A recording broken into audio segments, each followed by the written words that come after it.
Bueno, hola, espero que se encuentren muy bien. En este video voy a estar comentando lo que es la solución al ejercicio número 3 de la tarea del segundo semestre del 2020 de Teoría Microeconómica 1.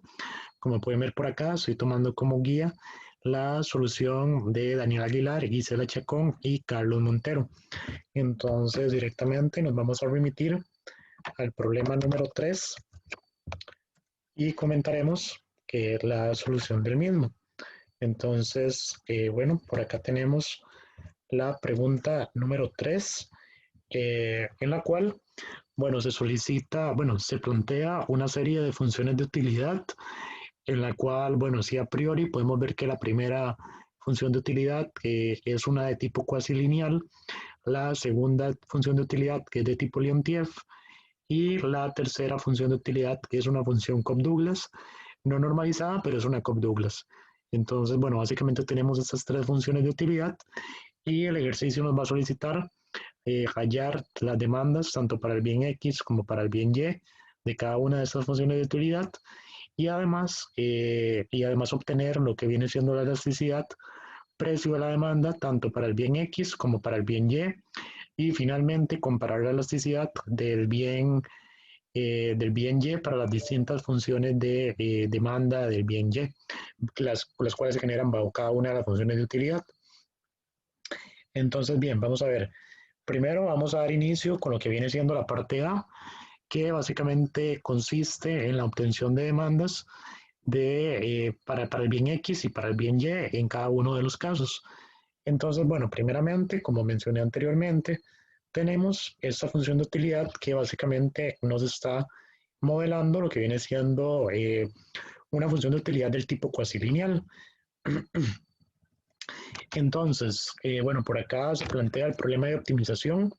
De hecho, sí es la manera correcta de plantear el problema de optimización. Tal vez en algunos de mis documentos se me ha ido y directamente pongo únicamente la función objetivo, pero es importante indicar que lo que queremos es maximizarla y además que estas son nuestras variables de control. En términos de formalidad, que eso es bastante importante, a veces uno lo suele omitir porque ya se da como por entendido, pero en términos de formalidad, lo correcto es hacerlo como se indicó acá. Entonces, a partir de ese problema de optimización, se puede plantear este lagrangiano que tenemos por acá, que básicamente, bueno, es la función objetivo más un multiplicador de Lagrange multiplicado por la restricción presupuestaria de modo tal que está igualada a cero. Entonces, de manera usual, lo que se hace es, bueno, obtener la primera derivada con respecto a x, la primera derivada con respecto a y la primera derivada con respecto a lambda, y cada una de ellas igualadas a cero para cumplir las condiciones de primer orden. Mi recomendación, como siempre les he dicho, para obtener los valores óptimos, tanto de x como de y, es siempre jugar con las dos primeras derivadas parciales o las dos primeras condiciones de primer orden, mejor dicho, en caso de que la optimización sea únicamente de dos bienes. Porque si jugamos con las dos primeras condiciones de primer orden, podemos obtener la famosa condición de optimalidad. Entonces, en este caso, como siempre les digo, lo más recomendable es despejar el lambda acá en cada una de las dos ecuaciones de primer orden y luego igualar estos lambdas que, bueno, básicamente lo que se está haciendo por acá, vemos que el primer lambda, un multiplicador de Lagrange, nos da 1 sobre precio de x y el otro lambda nos da 1 sobre 3 precio de y por y a la 2 tercios. Bueno, nos da eso, entonces igualamos cada uno de estos lambdas y al igualar los lambdas obtenemos esta condición de optimalidad. Pero bueno, básicamente en realidad aquí no estamos obteniendo propiamente una condición de optimalidad, mejor dicho, porque aquí ven que directamente estoy obteniendo la demanda marshalliana del bien Y. Esto sucede generalmente, bueno, no, sucede en realidad, y creo que no sé si en otro caso, pero esto sucede con los bienes cuasilineales, en los cuales una de las demandas va a salir inmediata del proceso de igualación de lambdas. Entonces aquí podemos ver que ya propiamente Y, que ya esto es propiamente la demanda de Y, porque depende únicamente de parámetros. Es decir, depende del precio del bien X y depende del precio del bien Y. Entonces con esto ya propiamente tendríamos la función de demanda del bien Y. Luego lo que hacemos es que nos traemos el valor óptimo de Y o la demanda de Y, nos vamos a la tercera condición de primer orden, Bueno, aquí faltaba como un igual, pero bueno, no importa. Nos vamos a la tercera condición de primer orden, sustituimos la y por acá, hacemos una serie de manipulaciones algebraicas y estaríamos llegando a esto que tenemos por acá, que la demanda de x sería esta expresión que tenemos por acá. Bueno, luego acá lo que se hace también es una serie de manipulaciones algebraicas para dejarla como de una forma más bonita, digamos, y llegamos a que la demanda de x es esto que tenemos por acá. Como podemos ver, en realidad la demanda de Y no depende del ingreso, entonces la demanda de Y tal cual no tendría ningún problema. Sin embargo, la demanda de X sí tiene un problema, porque depende del ingreso y además tenemos un componente de precios que está restando. Entonces puede ocurrir el caso que dada la magnitud de este componente que está restando y bueno, de este también que está dividiendo, nos enfrentemos a una demanda que sería negativa, pero sabemos por intuición económica, bueno, por teoría económica, que no existen cantidades negativas. En un sentido económico, no tendría sentido que esto esté definido para números negativos. Entonces, ¿qué es lo que se hace con eso? Lo que debemos hacer con eso, que es básicamente ver las condiciones mediante las cuales este x es efectivamente mayor que cero. Entonces, si x es mayor que cero, es lo mismo decir que su forma funcional es mayor que cero.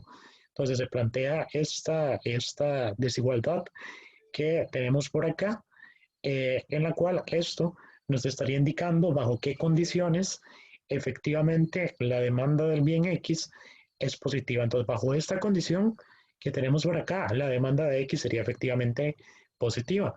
Sin embargo, entonces, bueno, esta condición no garantizaría que las demandas de X es esto que hallamos anteriormente y la demanda de Y también es esto que se halló anteriormente. Sin embargo, de nuevo, como que existe el problema de que exista una hipotética solución con valores negativos y como eso no puede pasar, a lo sumo lo que debemos determinar es una solución de esquina. Entonces, para ello, lo que debemos hacer es básicamente, bueno, ver la condición o establecer la condición contraria a esto, que sería que los ingresos sean menores o iguales a esto que está por acá. Entonces, esa sería la condición mediante la cual se cumple la solución de esquina. Aquí faltaría poner un igual, porque es un menor igual. Entonces, cuando los ingresos son menores o iguales a esta expresión que tenemos por acá, no se va a consumir nada en X y todo se va a consumir en Y. Entonces, este sería el otro caso en el cual tendríamos una solución de esquina. No se consume nada en X porque bajo esta condición, incluyéndola en esta fórmula, nos daría un valor negativo y, o cero. Y por otro lado, como entonces este está siendo cero, tendríamos que la demanda de Y sería todo el ingreso que tenemos dividido entre el precio del propio bien. Ahora bien, hasta el momento ya se habría obtenido propiamente lo que eran las demandas de X y las demandas de Y para la primera función de utilidad.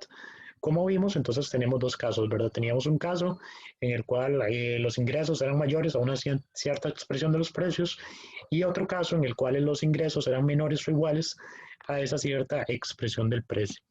Entonces, bueno, ya cosa tendríamos las cuatro demandas, por decirlo así, bueno, en realidad son dos demandas, ¿verdad? Pero que se subdividen en dos casos. Y con eso tendríamos el primer ítem resuelto. Como pudieron ver, en ese se utilizó básicamente un proceso de optimización mediante derivación. Sin embargo, para este caso que tenemos a continuación, no se puede usar un proceso de optimización mediante derivación. En particular, no lo podemos usar porque, bueno, básicamente las funciones o las curvas de indiferencia que se van a generar a partir de esta función de utilidad ni siquiera van a ser derivables, ¿verdad? Aquí vemos que, bueno, por ejemplo, aquí está como el ploteo propiamente de las curvas de indiferencia, como vemos en este punto, la función ni siquiera es derivable. Bueno, la función no es derivable porque, bueno, es un pico, y en esta parte la función ni siquiera es función, porque, bueno, básicamente es una línea vertical, entonces eso ni siquiera es una función. Entonces, bueno, eso evidentemente no lo podemos hacer mediante un proceso de Lagrange. Esto es muy importante que lo recuerden siempre, porque no falta nunca la persona que no pone atención a estas indicaciones y llega al examen y se encuentra una función del UNTF e intenta derivarla. Entonces es muy importante que tengan en consideración esto. Entonces, bueno, a partir de esto que tenemos por acá, de esta función de utilidad, bueno, básicamente lo que deberíamos plantear es ver que el rayo o guiarnos con el rayo que se genera a partir de esta condición que tenemos por acá. Entonces, bueno, básicamente por acá tenemos que sería escoger o discernir entre el máximo de 2x y 2y, que eso, bueno, nos generaría el rayo y igual a x, ¿verdad? Se cancela el 2 con el 2 y nos da el rayo y igual a x, que es justamente lo que se está graficando por acá. Si lo ven, bueno, aquí está la línea punteada, que es el rayo, y lo que me dice es cómo se va a comportar la función de un lado y cómo se va a comportar la función del otro lado. Entonces, como para hacer el resumen de qué fue lo que pasó acá, del lado izquierdo, bueno, básicamente teníamos que la utilidad de x, y era igual a x más el máximo de esas dos cosas, pero bueno, ¿quién es el máximo por encima del rayo de 2x y 2y? Bueno, el máximo es 2y. Entonces eso es lo que tendríamos por ahí. Y acá por debajo también tendríamos la situación contraria, que sería que la utilidad de x, y sería igual a x, y quién es, perdón, me faltó igual, sería igual a x, y quién es el máximo entre 2x y 2y. Pues el máximo de 2x y 2y básicamente sería 2x, con lo cual la utilidad nos da 3x. Entonces, bien, digamos, hasta ahí deberíamos estar lo suficientemente claros. Eh, entonces, bueno, no me voy a tener tanto propiamente en la graficación de las curvas de indiferencia, porque bueno, no me parece como tan necesario. Igual ahí vemos que, por ejemplo, está asumiendo un K de 8. Entonces, por ejemplo, lo que está haciendo es 8 igual a 3 octavos, por ejemplo. Perdón, vamos a ver, 8 igual a 3x, y con lo cual x sería igual a 8 tercios, mejor dicho, 8 tercios, que básicamente la línea vertical que se está marcando por acá, en 8, porque pues 8 medios, era 8 tercios. Lo ven que es un poquito menor a 2, pero menor a 3, perdón, y mayor a 2. Y luego por acá están graficando lo mismo, solo que, bueno, asumiendo un valor de 8, entonces tendríamos 8 igual a x más 2y, con lo cual tendríamos que y sería igual a x medios más 4. Que bueno, como pueden ver, es el intercepto que tenemos por acá. Entonces, bueno, básicamente eso es lo que están haciendo. La construcción de las demás curvas de diferencia debería ser un proceso totalmente análogo. Entonces, una vez planteada esto, lo que se va para determinar cuáles son los óptimos de consumo o las demandas óptimas, lo que se debe hacer es plantear una serie de restricciones presupuestarias que me reflejen una determinada relación de precios. Entonces, como podemos ver por acá, se plantean algunas relaciones de precios. La relación de precios básicamente me la va a indicar la pendiente. Por ejemplo, en esta que tenemos por acá, básicamente podemos ver que el precio de X es igual al precio de Y, porque tiene una pendiente exactamente de 1. O también lo podemos ver en el sentido de que puede comprar la misma cantidad de X que la misma cantidad de Y. Entonces esto me está reflejando esta recta presupuestaria me está reflejando una relación de precios idéntica. Esta, por el contrario, me está reflejando que el precio de X es menor al precio de Y, porque como pueden ver, está alcanzando valores más altos de X o podría alcanzar valores más altos de X.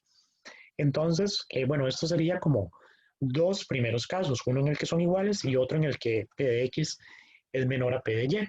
Entonces, como podemos ver, cuando P de X es igual a P de Y, podemos ver que la máxima curva de indiferencia posible sería esta que tenemos por acá. Entonces, cuando P de X igual a P de Y, tendríamos una solución de esquina en la cual consume todo en X y cero en Y. Es decir, la demanda de X sería ingreso entre el precio de X y la demanda de Y sería cero. Y en este caso, podemos ver exactamente lo mismo, que la demanda de X sería ingreso entre el precio de X y la demanda de Y sería cero. Entonces, esos serían dos primeros casos. Luego, vamos a seguir por acá. bueno, aquí hay una serie de explicaciones. Eventualmente ustedes pueden detener el video y revisar el texto que está por ahí. Aquí se dan las explicaciones correspondientes que yo les acabo de decir. Como pueden ver, en ambas es la misma solución de esquina. Y por último, este grupo analiza este tercer caso. Y este es muy interesante, ¿verdad? Porque en laboratorio únicamente vimos una demanda para los precios iguales, una demanda para los precios con una desigualdad para un lado y el otro caso con la desigualdad para el otro lado.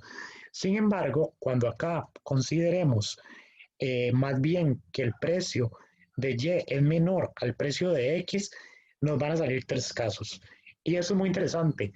De hecho, en el momento que planteé el ejercicio no era tanta la intención y cuando ya me puse a resolverlo, digo yo, mira qué interesante, de una relación de precios salen tres casos más. Entonces, en total, tendríamos tres casos de una relación de precios, dos casos de las otras dos, con lo cual tendríamos que analizar cinco casos.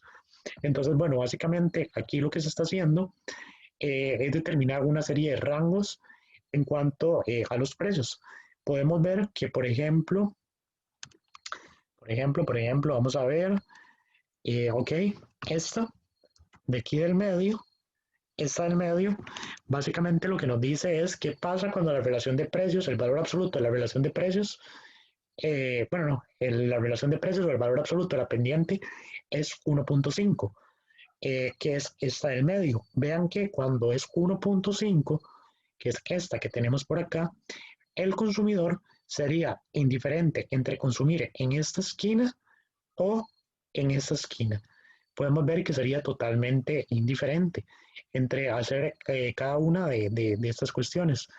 Luego, por otro lado, tenemos esta restricción que está por acá, que como podemos ver, la restricción está comprendida o su pendiente es menor que 1.5, pero también debe ser mayor que 1, porque si ya pasara a ser igual a 1, más bien ya estaríamos en otro caso. Entonces tiene que estar comprendida entre 1 y 1.5. Entonces, cuando ocurre esto, que tenemos por acá, que la pendiente se ha reducido un poquito, pero no tanto, más bien tendríamos una solución de esquina únicamente acá. Y más bien, cuando la pendiente de la curva es mayor a 1.5 en valor absoluto, lo que tendríamos más bien es una solución de esquina acá arriba. Entonces, repitiendo, en la del medio, que es 1.5, la relación de precios, tendríamos una solución de esquina en cualquiera de las dos.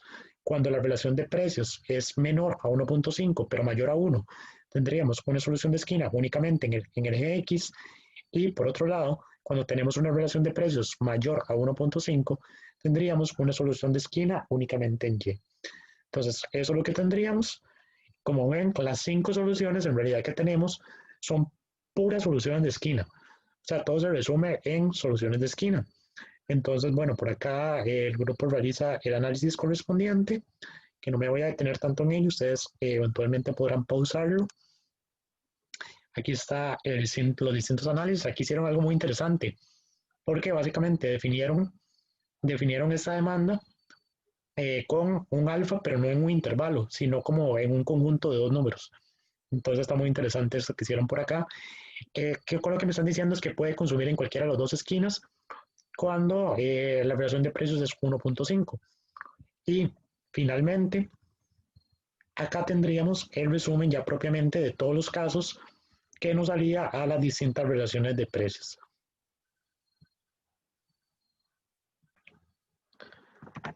Ok, entonces continuamos con la tercera función de utilidad o con la obtención de las demandas para la tercera función de utilidad. Y bueno, por acá básicamente tenemos una función de utilidad Cobb-Douglas, ¿verdad? Como pueden ver, bueno, tenemos esta función que está por aquí arriba, que es la raíz de x a la 3 por y a la 4. Tenemos esto que está por acá y algo que quiero que noten es esta transformación lineal monotónica que se hace por acá. A partir de esta transformación lineal monotónica, ya realmente la obtención de las curvas de demanda, tanto de X como de Y, eran inmediatas. En este caso, como tenemos una Cobb-Douglas normalizada, la demanda de X sería igual a 3 séptimos, que sería el exponente por el ingreso entre el precio de X y la demanda de Y sería igual a 4 séptimos por el ingreso entre el precio de Y. Sin embargo, bueno, aquí el grupo hace todo el procedimiento, básicamente porque en las indicaciones se les dice que hagan todo el procedimiento, básicamente es como para que se acostumbren a realizar el procedimiento completo, pero nada más, o sea, les puedo adelantar de antemano que la optimización de las demandas ya va a dar eso, ¿verdad? Aquí está todo el proceso algebraico, pueden ver por acá, no me voy a detener en él, ahí de nuevo pueden pausar el video si lo consideran relevante, el proceso de optimización es totalmente correcto, pero lo único que quiero que veamos es que justamente llegamos a las demandas que ya les había adelantado, en la cual la demanda de X es el exponente por el ingreso entre el precio de X y la demanda de Y es el exponente por el ingreso entre el precio de Y. Y básicamente con eso estaríamos dando por concluida la primera sección en la cual había que determinar las demandas tanto de X como de Y. Como pueden ver, en realidad no había mayor misterio para resolver esta parte. Y ahora vamos a ir con la parte B. La parte B, que en realidad tiene ahí un detallillo importante que ahorita vamos a ver, porque hay una función que no es tan fácil de obtener su elasticidad, que de hecho creo que la que está propuesta aquí no es correcta. Bueno, yo la estuve revisando y me parece que tiene algunos errorcillos, entonces vamos a migrar un momento cuando lleguemos ahí a la solución que yo hice para que veamos cuál sería la solución correcta en el caso de la elasticidad del bien X, que es la que da una cosa enorme, ¿verdad? Pero ahorita la vamos a ver con más detalle. Entonces, lo que hay que hacer por acá es, bueno, sacarle la elasticidad a esta función de acá, a esta función de acá y a esta función de acá. Bueno, a esta básicamente no se le saca porque esto ni siquiera, bueno, esto no es una función y eh, además, ¿cómo es que se llama? Bueno, no es una función y ni siquiera es una demanda, o sea, es cero, digamos, no existe la demanda, por decirlo de alguna manera. Entonces la elasticidad, por ende, no existe. Entonces a esto no hay que sacarle elasticidad propiamente. Entonces, bueno, vamos a empezar, creo que por esta que está por acá, que era la que les mencionaba anteriormente, que creo que no es correcto. Y vamos a ver, creo que por acá está desarrollada, sí, justamente por aquí está desarrollada la demanda, o bueno, perdón, la elasticidad de esta demanda. Y bueno, el grupo en cuestión de este documento la resolvió de esta manera, de esta que está por acá, básicamente, ¿no? Acá, y que están llegando básicamente a este resultado que tenemos por acá. Sin embargo, bueno, el resultado no me parece que sea correcto. Cometieron algunos pequeños errores, aquí los dejé indicados, algunos de los que pude ver a simple vista. Por ejemplo, aquí era un positivo en lugar de un negativo, porque ya hay un negativo afuera. Entonces, negativo por negativo más bien sería positivo y tengo que mantener el negativo que ya tenía. Aquí este P de X, cuando se hace esta homogenización, debió haber quedado elevado al cuadrado y bueno, ahí hay una serie de bolsillos pequeños que llevaron a una solución incorrecta. Por tanto, les voy a mostrar brevemente la solución que yo realicé justamente a ese inciso. Entonces, bueno, tenemos esta demanda, la demanda del bien X, y queremos obtener su elasticidad. Entonces, lo que debemos hacer es, bueno, básicamente recordar la fórmula de la elasticidad, que básicamente sería esto que tenemos por acá. Esta sería la fórmula de la elasticidad, en la cual primero tenemos la derivada de X, o sea, la función de demanda, con respecto a su propio precio. Todo lo que no sea ese precio lo tomamos como una constante, ya sea la I, el precio de Y, lo que sea. Todo lo demás lo tomamos como constante, multiplicado por el precio del bien X por entre X. Entonces, bueno, por acá realizo el procedimiento. Esto primero que está por acá sería la derivada de la función. Luego, por el precio del propio bien entre X. Pero X lo voy a poner en términos del precio, que sería esto que tenemos por acá. Entonces, bueno, de momento tendríamos eso. En este siguiente paso, lo que hago es realizar o saco denominador común para acá, para tener únicamente este denominador y tener todo en una fracción. Y esto también le saco el denominador común. Entonces, seguidamente, lo que hago es cancelar este P sub X al cuadrado, lo cancelo con este P sub X y con este otro P sub X. Y con eso obtengo este resultado que tenemos por acá. Y además, este 27PY, raíz de 27PY, lo paso arriba como pueden ver acá, y ya me está quedando algo más bonito. Ahora, seguidamente, lo que voy a hacer es que esta raíz de x la voy a cancelar con esta raíz de x, bueno, me quedaría solo p, perdón, esta raíz de p sub x la voy a cancelar con un medio de este p sub x, o este p sub x a la un medio, perdón, y también a este le voy a sacar un medio. Eh, ven, aquí este p sub x se me va a ir del todo, y este p sub x me va a quedar únicamente elevado a la 3 medios. Y este raíz de p sub y lo puedo cancelar con este raíz de p sub y este 108 lo puedo simplificar con este 27, que me daría raíz de un cuarto, que sería un medio, que es el 2 que tenemos por acá. Y finalmente, lo único que me bastaría hacer es multiplicar estas dos fracciones que están por acá y estaríamos llegando a este resultado. En realidad no me voy a detener mucho en cómo lo hice, ¿verdad? Ustedes pueden pausar el video y ver qué fue exactamente lo que hice, lo pueden comprobar. Una recomendación que yo les voy a dar para que ustedes puedan detectar si llegan a resultados correctos, o mejor dicho, puedan detectar fácilmente si llegan a un resultado incorrecto, es una maña que yo adquirí cuando estaba como en octavo o noveno del colegio, hace muchísimos años, por vale decir. Y fue que cuando empecé a ver lo que eran como las propiedades para, no sé, para multiplicar polinomios, las propiedades para dividirlos, las propiedades para sumarlos, evidentemente a nivel de octavo y noveno, yo no estaba muy seguro de cómo aplicar esas propiedades, ¿verdad? Porque uno se las aprende muy de memoria, hasta después ya las va entendiendo. Entonces, yo lo que hacía era que, digamos, me decía como, bueno, simplifique esta expresión. Entonces me da una expresión algebraica, yo la simplificaba y al final yo lo que hacía era asignar valores totalmente arbitrarios a mi expresión original y asignar los mismos valores arbitrarios a mi expresión final y buscaba que me diera el mismo resultado. Ok, evidentemente eso no prueba nada, ¿verdad? Se puede dar una coincidencia de que dado los parámetros que yo elegí, sea lo mismo lo que yo tenía al inicio que lo que tengo al final, pero por pura casualidad de los parámetros que yo elegí. Sin embargo, lo que ustedes sí pueden comprobar con eso es que si ustedes eligen parámetros y lo que está al inicio no les da lo mismo que lo que está al final, quiere decir que ustedes simplificaron mal. Entonces eso les debería dar una alerta para tener cuidado. Y esto les va a servir especialmente para Micro 2, porque bueno, Micro 1 no es un curso tan algebraico, no hay que hacer tantos procedimientos algebraicos, pero van a ver que en Micro 2 son procedimientos mucho peores que esto. O sea, son procedimientos mucho más algebraicos. Entonces es importante, ojalá que tomen en consideración el tip.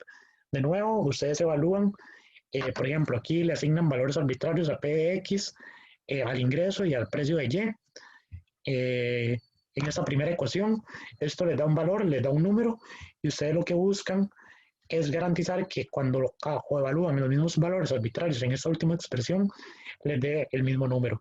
Eso no les prueba que es correcto, pero no, pero sí les podría probar que es incorrecto. Entonces les debería dar una alerta de si lo están haciendo bien o lo están haciendo mal. Entonces, voy a continuar con el comentario de la solución. Aquí esta solución, de nuevo, tienen que revisarla. Hubo bastantes problemas con el álgebra en diversos grupos con respecto a este ejercicio, entonces ahí tengan cuidado, ¿verdad? Entonces, bueno, por acá, bueno, aquí básicamente están sacando la elasticidad para el bien Y, y si recordamos, el bien Y era este que tenemos por acá. Entonces, realmente una manera muy fácil de ver la elasticidad de, de este estilo es que si tenemos una constante multiplicada por el precio del propio bien elevado a un número negativo, básicamente ese número al cual se está elevando es la elasticidad. Entonces, en este caso, podríamos ver que la elasticidad es inmediatamente 3 medios.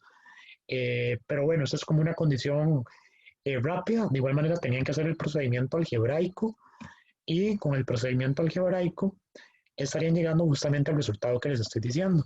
Si realizan, bueno, si sacan la derivada y luego la multiplican por el precio entre el propio bien, se van a cancelar muchísimas cosas y al final solo les va a quedar que la elasticidad es menos 3 medios, que en valor absoluto sería 3 medios. Entonces ese sería un resultado rápido por acá más bien le están calculando la elasticidad a la función cuando está definida como ingreso entre el precio de Y, como el precio de Y está elevado a la 1, la elasticidad va a ser de -1, que en valor absoluto sería de 1. Igualmente pueden ver el procedimiento algebraico, pero les doy como ese tip por si lo quieren tomar en consideración. Acá básicamente todas las elasticidades que sean soluciones de esquina, vean que todas están elevadas, el precio respectivo está elevado a la 1, entonces por tanto todas estas también nos va a dar una elasticidad de 1, que es básicamente lo que vamos a tener luego. Aquí me va a dar elasticidad de 1, por aquí me va a dar elasticidad de 1, elasticidad de 1, elasticidad de 1 y elasticidad de 1. Como pueden ver, realmente esto no es casualidad, que la elasticidad de 1. Y finalmente, podemos observar que en esta, también como es ingreso entre el precio del propio bien y el precio del propio bien está elevado a la 1, también la elasticidad va a dar 1 en todos los casos. Como lo pueden ver, también da 1 y también da 1. Entonces, finalmente, para la parte C y la comparación de las elasticidades, como podemos ver, todas en realidad dan 1, excepto la elasticidad que se obtiene bajo la primera demanda de Y, que es la demanda que se obtiene bajo la primera función de utilidad, que da 3 medios. Entonces, tenemos que esa función, la que aquí denotan como Y1, tiene elasticidad de 3 medios y por tanto sería la más elástica. De ahí en adelante todas tienen elasticidad de 1 y serían iguales. Entonces, ese básicamente sería el ordenamiento y con eso estaríamos dando por concluida la revisión de este ejercicio. Como pueden ver, el tema de las elasticidades, más allá de que era un proceso algebraicamente complicado en algunos casos, en otros no, había una serie de truquillos que uno podía tener en consideración, como ver a qué exponente estaba elevado el precio del propio bien, y básicamente esa iba a ser la elasticidad. Nada más, un último punto sería que esa condición que les acabo de decir no se cumple, por ejemplo, para la demanda de X que teníamos anteriormente, que era, no tenemos la demanda de X, ¿ok? Esta demanda de X para esta no se va a cumplir, porque si bien es cierto, tenemos una constante entre el precio del propio bien, luego tenemos otro montón de cosas por acá. Entonces, por eso es que justamente no se va a cumplir. Aquí tenemos una resta, etcétera. Luego, si homogenizamos esto, va a dar una cosa ahí súper feilla, entonces no se puede cumplir esa condición. Básicamente, la condición, ya para cerrar el video, que yo les dije, está en el documento de apuntes que les compartí, que está basado en el libro Varian, es que si yo tengo X, que es igual a una constante A por el precio del propio bien elevado a un número, digamos E, este básicamente la elasticidad. Es básicamente el número al cual es elevado el precio del propio bien, y con eso lo obtendrían, pero tiene que tener esta forma, tiene que estar multiplicado por una constante. Entonces, con eso estaríamos dando por concluido este video, y espero que les sea de mucha utilidad.